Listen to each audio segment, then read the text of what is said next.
yours. I don't know if it's loud enough. How long is it? As Charles Dickens once said, it was the best of times, it was the worst of times.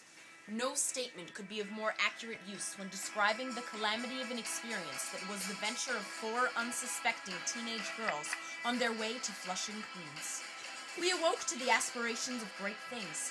I was headed to meet with my boss at the catering company where I had just landed a job, and Shannon, Julianne, and Stephanie were looking forward to doing something productive with their Friday afternoon.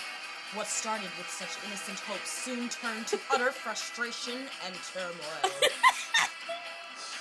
The original plan was for the girls to meet me at the ferry terminal in Manhattan at around 2.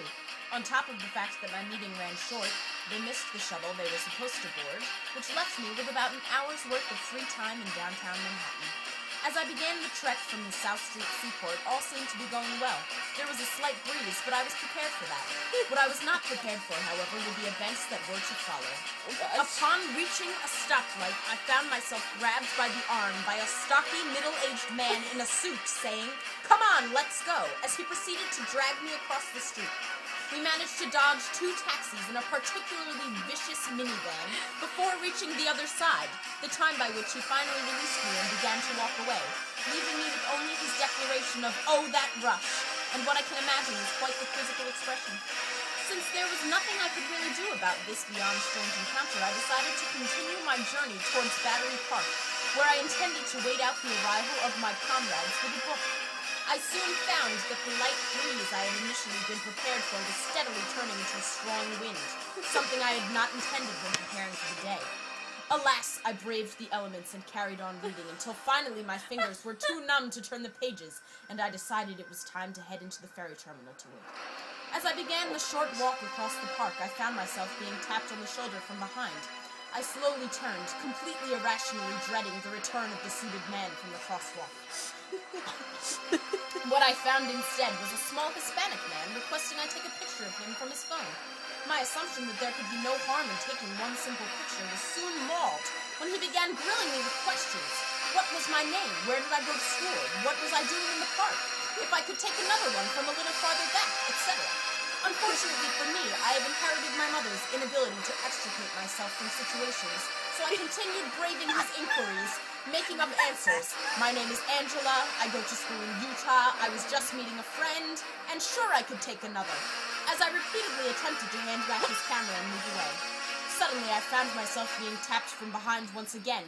Turning with a face that must have been filled with terror, I found myself face to face with another suited man.